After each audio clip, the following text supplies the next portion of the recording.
పెద్దపల్లి జిల్లాలో వరద బీభత్సానికి రోడ్లన్నీ దెబ్బతిన్నాయి, రాకపోకలు నిలిచిపోయాయి. ప్రజలు తీవ్ర అవస్థలు పడుతున్న దృశ్యాలు మనకు కనిపిస్తున్నాయి. సుల్తానాబాద్ మండలంలో రాకపోకలకు అంతరాయం ఏర్పడింది. రేగడి మద్దికుంట దగ్గర రహదారి కొట్టుకుపోయింది. ఇక దుప్పపల్లి, ఉప్పరపల్లి గ్రామాలకు కూడా రాకపోకలు నిలిచిపోయాయి. ఓదెల, పెద్దపల్లి మండలాల్లో కూడా రాకపోకలకు ఇబ్బందులు ఎదురవుతూ ఉన్నాయి. వెంటనే రోడ్ల మరమ్మత్తు చేపట్టాలని ప్రజలు కోరుతూ ఉన్నారు.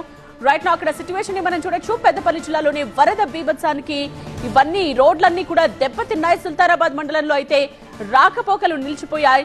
రేగడి మద్దికుంట దగ్గర కూడా రహదారి కొట్టుకుపోయిన దృశ్యాల్ని మనం చూడొచ్చు. దుబ్బపల్లి, ఉప్పరపల్లి గ్రామాలకు పూర్తిగా రాకపోకలు నిలిచిపోయాయి. ఓదెల, పెద్దపల్లి మండలాల్లో కూడా రాకపోకలకు ఇబ్బందులు ఎదురవుతూ ఉన్నాయి. వెంటనే రోడ్ల మరమ్మత్తు చేపట్టాలని ప్రజలు కోరుతున్నారు.